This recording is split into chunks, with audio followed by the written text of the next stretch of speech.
So many ways on the front lines of what may be the single most emotional topic of public debate currently in this country, aside from the war in Iraq, and that's immigration. We're going to take a look at the issue here tonight, and we begin with just how easy it is to make the passage illegally if you have the will and if you have the money to pay for it. What you're about to see is the result of an NBC News investigation. And to start us off tonight, our senior investigative correspondent, Lisa Myers. The Straits of Juarez, Mexico, a few feet from the bridge leading across the U.S. border. NBC News producers with hidden cameras came here this week to see how easy it is to get fraudulent documents to enter the U.S. The first offer came within 15 minutes. This man offers U.S. residency and Social Security cards for $1,000.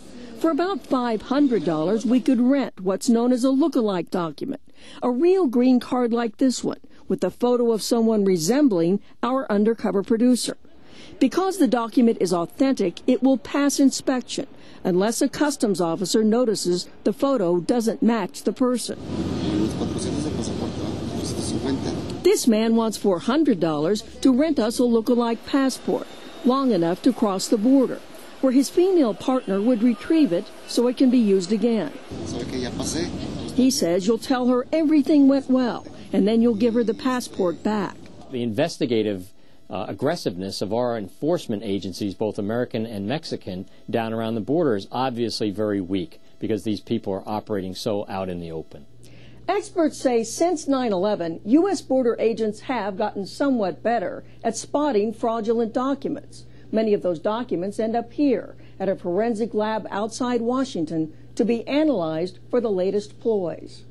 U.S. officials say so far this year, some 15,000 bogus documents have been confiscated along the southern border. There are no numbers on how many people actually entered the U.S. using fraudulent documents. It's a cat and mouse game. Every time we make an advance, the bad guys, they try to figure out another way to exploit the system. There's also a problem on this side of the border.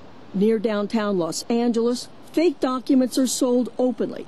This week, a cameraman for Telemundo, NBC's Spanish-language network, wore a hidden camera and was repeatedly offered fake driver's licenses and other documents which illegal immigrants need to find work.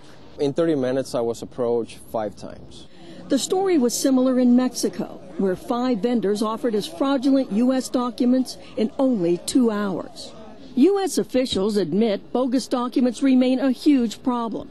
They say that's why it's critical to move toward more secure documents like passports and cards with biometric data to try to outsmart the bad guys. Lisa Myers, NBC News, Washington.